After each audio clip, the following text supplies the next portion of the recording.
Now it is my honor and pleasure to introduce you to two of our outstanding fellows. Joining us all the way from Beijing is Fan Liu.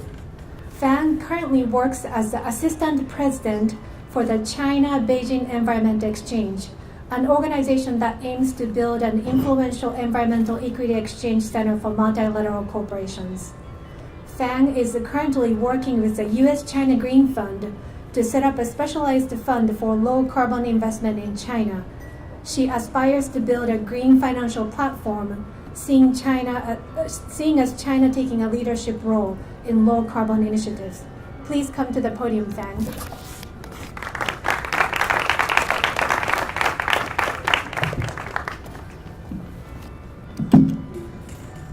Ladies and gentlemen, actually, this is my first time to give a speech in English.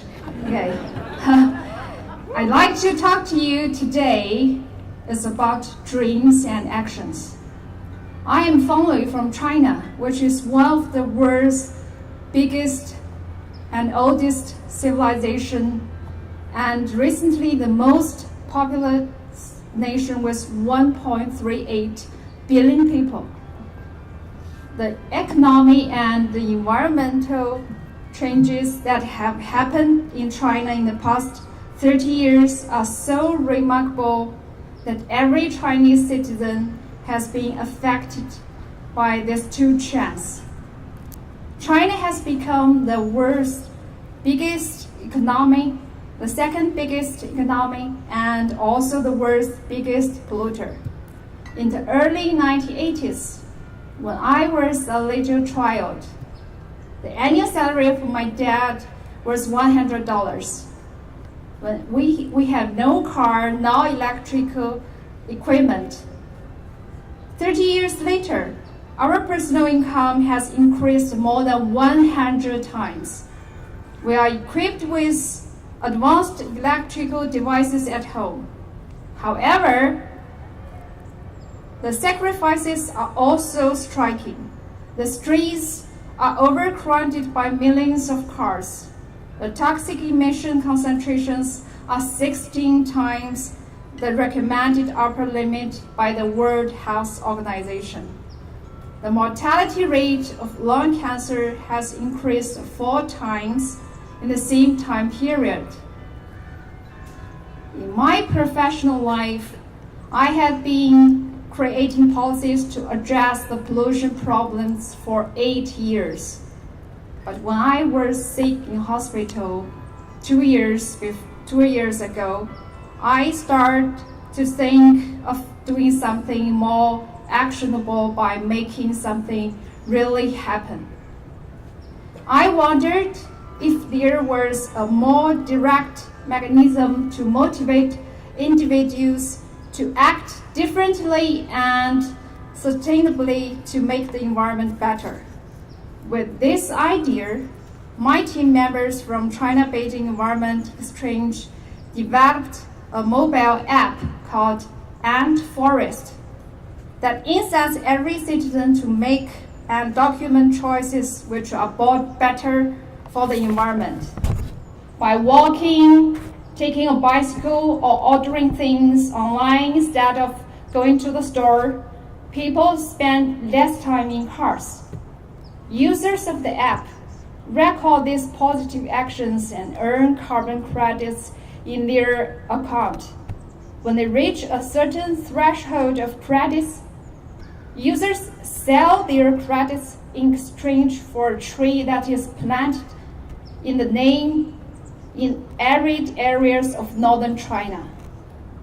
Within 2 years, we have created carbon accounts for 200 million people, planted more than 1 million trees in Alashan Village of northern China, and reduced carbon emission by 1.2 million tons. Thank you. So what I want to share with you about my story here today is the importance of dreams and action. I have faced many challenges along the way. However, I had the inspiration to dream and have the determination to make it happen. I think that's what makes me persist to succeed finally, and what makes me really proud by making something actionable. Thank you, Chancellor Cara Chris, for supporting this wonderful program. Thank you, Dean David Arkley, for providing the leadership in this new chapter of the program. It shows such foresight for UC Berkeley, Mr. and Mrs. Spears, Professor Zilberman, and all the donors to start the program 18 years ago. Beers ELP supplies the opportunity for a new generation of leaders to share their ideas, connect with each other, and make us more understanding. It's so appreciated that the valuable work is not just serving us, but also the whole world. Thank you all. Thank you.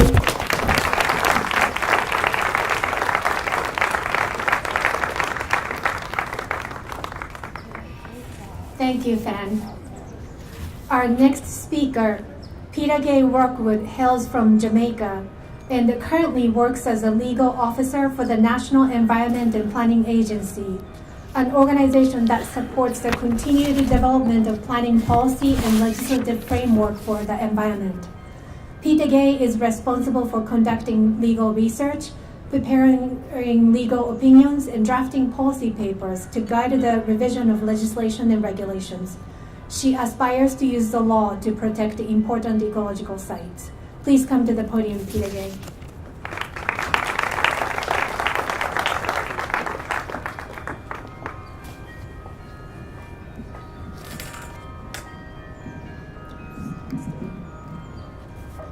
The promised increase in jobs, improved infrastructure, increased spending in local communities. Seems ideal, right? Certainly, for a small island developing state like Jamaica, the answer is yes. Tourism is the lifeblood of our economy. Sun, sand, and sea is the dream that we sell. One love is our cry. Come to Jamaica and feel all right is what we say. After all, who wouldn't want to be in the island that birthed Usain Bolt and Bob Marley? Who would give up the opportunity to relax on white sandy beaches in Negril or Montego Bay while sampling jerk chicken or listening to reggae music? Yet, let us look at the other side of the coin. Increased pollution, natural habitat loss, destruction of corals and mangroves, as well as increased pressure on endangered species. These are just a few of the ways in which our environment has been suffering. The very environment that we depend on for economic success is on the decline. Good afternoon. It is a distinct honor and pleasure to address this esteemed gathering, which has a tradition of excellent speakers and is especially meaningful for its focus on environmental leadership. My name is Peter Gay Rookwood, and I am an environmental lawyer. Yet, my journey into conservation management did not start in the courtroom. No, it started as a tourism student studying at the University of the West Indies. I traveled to Beeston Spring Community, a small but charming community in the parish of Westmoreland, where I became a tourist in my own country. I visited heritage sites, was entertained by the mighty Beeston's Mental Band, enjoyed a tour of the community while sampling popular Jamaican desserts. While listening to the Mental Band, it suddenly hit me. The way that we practice tourism was not the most sustainable. There existed before me a world of possibilities, a world involving low impact and small scale alternatives, a world where our environment is protected, our natural heritage is conserved, and there is an improvement in the quality of life of our local communities. A world which struck the right balance between economic development and conservation. That was the world I wanted to be a part of. As a lawyer, it has not been an easy journey into that world. You may ask yourself, how does a lawyer fit into the field of natural resource management? What do we really know about the environment? After all, our true home is in the court, not in the fields. We're not scientists and we're definitely not ecologists. But what we have in common, what brings us together, is far more important than our job titles. We are decision makers. In my career path, I have seen where sometimes the choices are not as clear-cut as I would like them to be. Over 20 years has passed since the Rio Summit. Very few of the challenges identified in 1992 have been adequately managed, and new ones have gained urgency. It should cause us all to wonder, how much better off are we in terms of making decisions? Are we asking the right questions? Do we have the right tools? Is there ever a space in which economic goals and conservation will meet? I believe there is, but only if we use the right tools. For me, one of the most powerful tools that I have been using is the environmental impact assessment. Currently, I am in the process of updating regulations that deal with impact assessments. In doing so, I'm committed to ensuring that I add value to the decision-making process and provide credible answers to relevant questions. More importantly, I will ensure that environmental issues are addressed in a holistic way, from raising awareness of our changing environmental state to discussing potential speed. Even lawyers have a pathway to the pathway of sustainability. You see, my friends, our problems are not that different. I could easily hop across to my Caribbean neighbor Haiti, where Chantel is dealing with issues of waste management. Or even a little further to Ghana, where Keen is currently looking at best practices for the restoration of mangroves.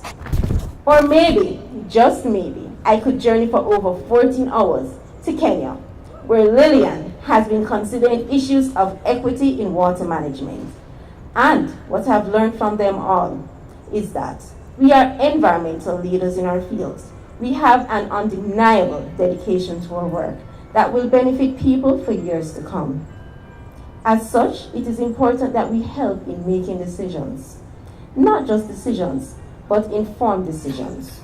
And Berkeley has been giving us the right tools to make these decisions.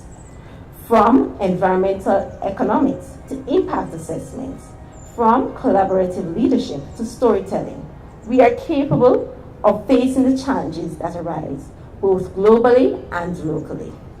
Because at the end of the day, we are environmental leaders. We have a future to deal with. We have a responsibility to deal with. And it is a responsibility that we must take seriously. After all, the future of our planet depends on the decisions that we make today. Thank you.